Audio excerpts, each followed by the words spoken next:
Hello ladies and gentleman, मैं हूं आपका दोस्त ललित और आप सभी का स्वागत करता हूं आपका अपने यूट्यूब चैनल हिस्ट्री मेकर में।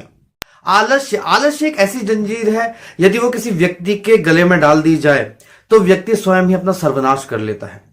बहुत ही अधिक शक्तिशाली व्यक्ति भी शक्तिहीन हो जाता है आलस के अधीन होकर। संपन्न व्यापारी, समृद्ध देश व समस्त जाति का सर्वनाश हो जाता है यदि आलस्य उनके जीवन में हो।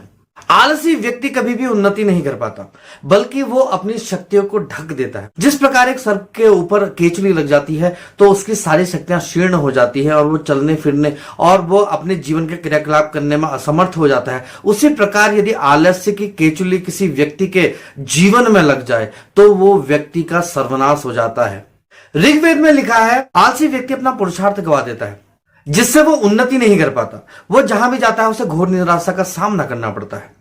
आलस्य एक अंधकार की तरह है जो आपके शरीर पर, आपकी आत्माओं पर, आपकी शक्ति पर और आपकी भावी उन्नतियों पर कटाक्ष करता है। आलसी व्यक्ति सदैव यही सोचता है कि उसका काम कोई दूसरा कर दे, उसके घर के काम कोई दूसरा कर दे। आलसी व्यक्ति अपने आलस के मद में चूर होकर उन दस्तावेजों को भी नहीं पढ़ता जो दस्तावेज उसके खिलाफ भी लिखे हों।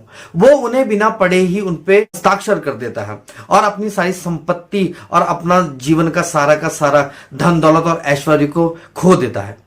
मनुष्य आलस के अभाव में आकर पहले आलसी बनता है और फिर निकम्मा बन जाता है। संपन्न व्यक्ति भी अगर अपने जीवन में आलस करे तो वो एक दिन दिवालिया हो जाता है। जो माँ बाप अपने बच्चों को पढ़ाने लिखाने और उनकी देखरेख करने में आलस करते हैं, उनके बच्चे भविष्य में कभी उन्नति नहीं करते। अब आलस्य क्या है? आलस्य की परिभाषा क्या है? किसी भी काम को यदि हम अभी कर सकते हैं, उसको घंटों बाद करने की मनोवृत्ति ही आलस्य है। यदि हम किसी काम को अभी कर सकते हैं और हम उसे टालने लग जाते हैं और उसे घंटों बाद करते हैं तो पहले हमारा घंटों का नुकसान होता है और साथ ही साथ हमारी ऊर्जा में भी ह्रास लगता है, उसमें भी कमी आती है, जिस कारण वो कार्य वैसे नहीं हो पाता जैसा वो हो सकता था। अगर आप किसी भी काम को टालने की आदत करते हैं तो अपने जीवन से इस आदत को हटाइए। यही आदत आपको आलसी बनाएगी और जब आलस आपके ऊपर हावी हो जाएगा तो वो व्यक्ति को निकम्मा बना देता है। अगर आप रोज 1 घंटा आलस्य में रहते हैं और आप कोई भी काम को 1 घंटा लेट करते हैं तो आप एक दिन में 1 घंटा गवाते हैं, लेकिन आप महीने में 30 घंटे गवाते हैं। लोग कहते हैं कि अगर 21 दिन किसी भी काम को किया जाए तो वो आपकी आदत बन सकती है और किसी भी अच्छी आदत को बुरी आदत में बदला जा सकता है और बुरी आदत को अच्छी आदत में बदला जा सकता है। यदि आप अपने जीवन में रोज 1 घंटा आलस्य में गुजारते हैं तो आपके जीवन के 15 दिन हर एक साल कम होते चले जाते हैं। अगर आप वो अपना 1 घंटा अपने आप को निखारने में, अपने स्किल्स को बढ़ाने में और अपने आप पर लगाएंगे तो आप देखेंगे कि 1 साल के अंदर आप कुछ बेहतर व्यक्ति बन पाएंगे, आपका व्यक्तित्व बहुत बेहतर बनेगा। महान दार्शनिक सुकरात ने कहा था, आलस्य में जीवन बिताना आत्महत्या के समान है। अगर आप अपना जीवन आलस्य में गुजारते हैं तो आप स्वयं ही अपनी आत्महत्या कर देते हैं। तो सदैव इसका ध्यान रहे, आप जब भी किसी कार्य को करें तो उसमें आलस्य ना करें, आप सदैव एक्टिव बने रहें, आप सदैव क्रियाशील बने रहें। यदि आप क्रियाशील नहीं होंगे, अगर आप आलस्य के अधीन हो जाएंगे तो आपका जीवन बहुत ही बेकार हो जाएगा, बद से बदतर हो जाएगा। अब इनसे छुटकारा कैसे पाए? अभी तक हमने आपको बताया कि आलस्य से क्या क्या हो सकता है। अगर आप देखेंगे, आप कुछ ऐसी हरकतें करते हैं, आप कुछ ऐसी निकम्मी क्रियाएं करते हैं जिससे कि आपका समय बर्बाद होता है। कुछ लोगों को आप देखेंगे वो सदैव अपनी आंखों को, अपने नाकों को टटोलते रहते हैं। आप ऐसी निकम्मी प्रक्रियाओं से बचें जिससे कि आपका समय भी बचे और आप किसी काम को बेहतर ढंग से कर भी पाए। आपको यह प्रक्रिया करते हुए देखने वाले व्यक्ति आपके बारे में बहुत ही गलत सोचते हैं और उनको गलत मैसेज जाता है आपके बारे में कि ये निकम्मी क्रियाओं में फंसा पड़ा है और ये सदैव अपने नाक कानों में उंगलियां डालता रहता है। एक तो इससे आपको एम्बेरसिंग होती है और दूसरा लोगों की नजर में आप बहुत ही ज्यादा बुरे बनते हैं। लोग घंटों बैठे रहते हैं और खाली पैर हिलाते रहते हैं, ये भी आपकी निकम्मी क्रियाओं में आते हैं। अगर आप भी ऐसा करते हैं तो इसको तुरंत बंद करें, इससे लोगों में गलत मैसेज जाता है। तीसरी क्रिया है बिना सार की बातें करना, जिसका कोई मतलब नहीं है। लोग ऐसी बातों में अपना समय बर्बाद करते हैं जिसका कोई मतलब नहीं है।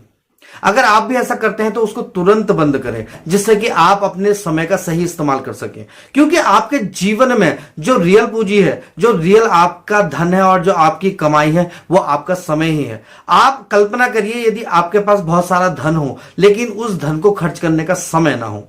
बिना सिर पैर की बातों को कर खुश होना और उनमें समय बिताना। अगर आप भी ये प्रक्रिया करते हैं तो आप सदैव ही उन्हीं चीजों में उलझ जाएंगे जो चीज आपके जीवन में कभी होने वाली नहीं है, और आप केवल उन चीजों की कल्पना अपने मन में कर रहे हैं जो आपके जीवन में कभी होंगे भी नहीं। अगर आप ऐसा करते हैं, बिना सर पैर की बातों को अगर आप करते हैं और उन्हें करके आप खुश होते हैं और उनमें समय बिताते हैं, तो उसको आज ही छोड़ दीजिए।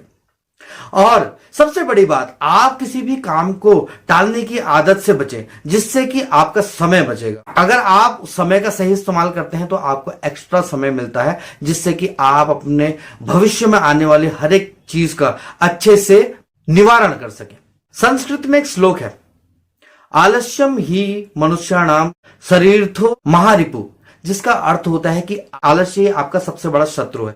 अगर आपने इस जीवन में कुछ भी कर दिखाना है, अगर आपने उन्नति प्राप्त करनी है, अगर आपने जीवन में कुछ ऐसा करना है जिससे कि लोगों को लगे कि यार आपने कुछ किया, अगर आपने इस जीवन में उदाहरण बनना है, अगर आपने सफलता के शिखर तक पहुंचना है, तो आलस्य आपका सबसे बड़ा शत्रु है। अगर आपका शत्रु बहुत ज्यादा बलशाली होगा तो ये आपको कुछ करने नहीं देगा। लेकिन अगर आप अपने आप में छोटे छोटे बदलाव करके, जो मैंने आपको बताया कि निकम्मी प्रक्रियाओं से बच के और समय का सही इस्तेमाल करके और जो काम जब हो सकता है तब करके, आप सदैव आलस्य से बच सकते हैं, जिससे कि आपका समय, आपका धन और आपके भीतर की जो ऊर्जा है वो सदैव बनी रहेगी और आप अपने जीवन में सफलता को प्राप्त करेंगे।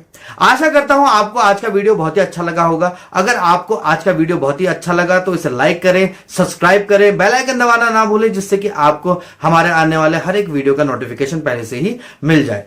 धन्यवाद।